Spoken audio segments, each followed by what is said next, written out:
जी दोस्तों, जैसा कि आप जानते हैं कि ईयू डिसइंफो लैब ने 2019 में और 2020 में और इस साल फरवरी में अपनी बड़ी तफसीली रिपोर्ट्स इशू की हैं, जिसमें उन्होंने हमें बताया है कि भारत किस तरह एंटी पाकिस्तान और एंटी चाइना नैरेटिव बिल्ड करता है।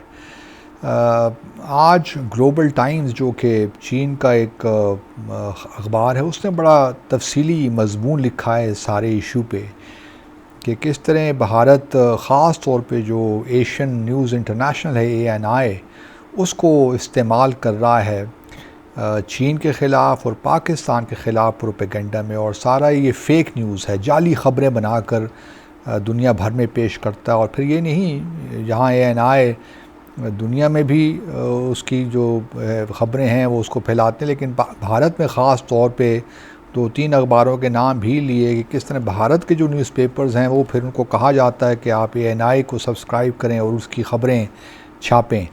और उस बुनियाद जो बहुत सी ख़बरें पाकिस्तान और चीन के बारे में आती हैं ANI के तवस्सुत से, वो ज़्यादातर फ़ेक ही होती हैं। और इस दिन में ग्लोबल टाइम्स ने ईयू डिसइंफो लैब की जो हैं वो बहुत सी रिपोर्ट्स भी कोट किए। मिसाल के तौर पर ANI पिछले तकरीबन कुछ सालों से मुसलसल एक थिंक टैंक है, international forum for rights and security. अच्छा, ये थिंक टैंक बनाया था एक कनेडियन मेंबर ऑफ पार्लियामेंट ने, जो कि 2014 में इसको ख़त्म कर दिया गया। लेकिन किसी तरीके से ANI ने या भारत की हुकूमत ने रॉ के थ्रू इसकी वेबसाइट को मैनिपुलेट किया या ख़रीदा, वल्लाहु आलम, और उस पे वो वेबसाइट पे ही ख़बरें चलाते रहे। हालांकि जहाँ तक इस थिंक टैंक का ताल्लुक़ है वो ऑफिशियली बंद हो चुका है। अच्छा, ANI इसी जो है जो थिंक टैंक है, international forum for rights and security, इसी की ख़बरें पिछले 2-3 साल से मुसलसल ले रहा है और उसको वो डिसमिनेट कर देता है। और यही फिर ख़बरें भारत का जो मीडिया है वो उसको कोट कर देता है। इसमें मुख्तलिफ़ कॉन्फ्रेंसेस का भी ज़िक्र होता है और मुख्तलिफ़ सेमिनार्स का भी ज़िक्र होता है। हालांकि ना वो सेमिनार्स हुए होते हैं ना वो कॉन्फ्रेंसेस हुए होती हैं, क्योंकि ग्लोबल टाइम्स ने भी कोशिश की कि जिन लोगों के नाम बार बार आ रहे हैं या जिनको ANI कोट कर रहा है, आया वो एग्जिस्ट भी करते हैं कि नहीं करते। तो कुछ लोगों से उन्होंने राब्ता भी कायम किया, तो उन्होंने कहा कि हमें तो मालूम ही नहीं है और ना ही हम इस फोरम से एफिलिएटेड हैं किसी तौर भी। तो ये एक बिल्कुल वाज़ेह बात हो जाती है किस तरह ANI ख़ास तौर पर फ्रंट पे है इस वक्त भारत का जो एक एंटी पाकिस्तान और एंटी चाइना नैरेटिव है उसको बिल्ड करने में। तो फिर ग्लोबल टाइम्स ने ये भी लिखा है कि किस तरह चाइनीज़ जर्नलिस्ट हैं, उनको भारत में काम नहीं करने दिया जाता, किस तरह डिस्क्रिमिनेशन है अगेंस्ट देम। चलिए वो तो एक और बात है, लेकिन ये बात हमें मलहूज़ ख़ातिर हमें अपने सामने रखनी चाहिए, क्योंकि हमारे यहाँ भी बहुत से हमारे मीडिया हाउसेस भी हैं, वो ANI को भी कोट करते हैं और वहाँ से ख़बरें निकालते हैं। तो हमें ज़रा थोड़ी सी एहतियात करनी चाहिए कि हम गैर शऊरी तौर पर और गैर इरादी एतबार से कहीं ANI का इंस्ट्रूमेंट तो नहीं बनने, कहीं उसका टूल तो नहीं बनने एंटी पाकिस्तान प्रोपेगेंडा में या उसको प्रोमोट करने में। तो बस इतनी सी गुजारिश ये है, क्योंकि ANI ने जो ग्लोबल टाइम्स की बड़ी डिटेल्ड रिपोर्ट है, इसमें बताया गया है कि बहुत सी कॉन्फ्रेंसेस का रेफरेंस, मिसाल के तौर पर दिसंबर 27 2020 को ANI के मुताबिक इस जो फोरम है उसने एक आर्टिकल पब्लिश किया, Pakistan persecution of minorities under scanner again. और यही आर्टिकल उन्होंने पिक किया वेबसाइट से और उसको फैला दिया पूरे जो है इंडिया में।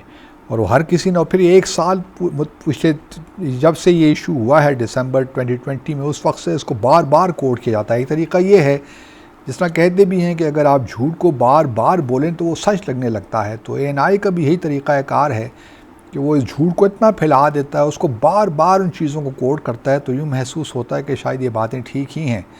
तो ये एक ख़ास प्रोपेगेंडा। इसी तरह एक यूरोपियन यूनियन का एक डेलीगेशन बकौल ANI के जी मकबूजा जम्मू और कश्मीर में गया था और उन्हें तमाम हालात जो हैं वो बिल्कुल नॉर्मल हुए। हालांकि कोई ऑफिशियल डेलीगेशन नहीं गया था, लेकिन उसको वो ऑफिशियल डेलीगेशन EU की जो पार्लियामेंट है उसको मेंबर ऑफ यूरोपियन पार्लियामेंट के तौर पे पेश किया गया। हालांकि वो 2-3 जो भी MEPs थे वो अपने ही जो है प्राइवेट कैपेसिटी में गए थे, लेकिन ANI ने उसको इस तरह पेश किया कि वो जो है ऑफिशियल डेलीगेशन था EU पार्लियामेंट का, और EU पार्लियामेंट ने उनको भिजवाया और कश्मीर में, मकबूजा जम्मू और कश्मीर में वो गए तो वहाँ पे उनको कुछ नज़र नहीं आया। वहाँ तो हर चीज़ बड़ी ठीक ठाक थी। अगर ऐसी ही बात है तो फिर क्या बात है जी, फिर तो बड़े ही, तो ANI का मैं इसलिए दूसरा थोड़ा सा ख्याल रखना चाहिए, और हम भी जब देखें कि ANI क्या कह रहा है तो must take with a pinch of salt. दूसरी तरफ उत्तर प्रदेश के जो चीफ़ मिनिस्टर हैं योगी आदित्यनाथ, उन्होंने कल एक बयान में कहा है कि जी बकौल उनके जो आज़ाद जम्मू और कश्मीर के लोग हैं वो भी अब इंडिया को ज्वाइन करना चाहते हैं, क्योंकि पाकिस्तान तो बकौल उनके भिखारी हो गया है। वहाँ तो खाने पीने के लिए एक वक्त की रोटी नहीं है लोगों के पास। तो अब जो है जो आज़ाद जम्मू और कश्मीर के लोग हैं वो भी भारत को ज्वाइन करना चाहते हैं, कुजा के मकबूजा जम्मू और कश्मीर के लोग पाकिस्तान के हक़ में अपना फ़ैसला दें। योगी आदित्यनाथ को हम सब जानते हैं, उनका बैकग्राउंड क्या है, क्या नज़रियात रखते हैं, तो उनकी बात को तो इस हवाले से सीरियस नहीं लिया जा सकता। लेकिन बहरहाल चूँकि वो चीफ़ मिनिस्टर हैं और जब वो कोई बात करते हैं तो हमारा तबसरा तो बनता ही है। देखिए, दो बातें हैं। अगर भारत को इतना ही यकीन है कि मकबूजा जम्मू और कश्मीर के लोग उनके साथ खड़े हैं या कश्मीरी उनके हक़ में हक़ खुद इरादियत का फ़ैसला करेंगे, तो फिर कोई वजह नज़र नहीं आती कि भारत ऐसे प्लेबिसाइट से इनकार करे या रेफरेंडम ना होने दे। तो सब अच्छा मौका है, भारत को चाहिए कि प्लेबिसाइट करवा ले और इस मसले को, तनाज़े को हमेशा के लिए हल करवा दे।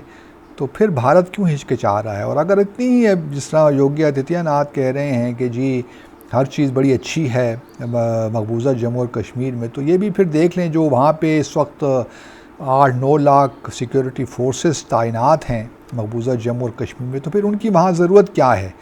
वहाँ उनको हटा दीजिए, ख़त्म कीजिए बात को, जो काले कवानीन हैं उनको ख़त्म कर दीजिए, और फिर जो है सब कुछ ठीक है। तो इतने पॉलिटिकल प्रिजनर्स, हुर्रियत लीडरशिप को अंदर क्यों बंद रखा हुआ है फ़ेक केसेस में? जिस तरह फ़ेक न्यूज़ चलाते हैं इस तरह फ़ेक केसेस बनाने में भी भारत का कोई सानी नहीं है, ख़ास तौर पे कश्मीर को लेकर। फिर वो भी करवा दीजिए। फिर अगर इतने ही हालात अच्छे हैं तो अभी तक मकबूजा जम्मू और कश्मीर में इलेक्शंस क्यों नहीं करवाए आपने, उनको क्यों आप डिले कर रहे हैं? तो ये तमाम वो बातें हैं जो कि योगी आदित्यनाथ ने जो बात की है, जो क्लेम किया है, उसको सपोर्ट नहीं करती। बिल्कुल वाज़ेह होता है कि ये एक प्रोपेगेंडा है जो भारत किए जा रहा है, और बस यही है कि हमें थोड़ी सी एहतियात करनी चाहिए। शुक्रिया बहुत।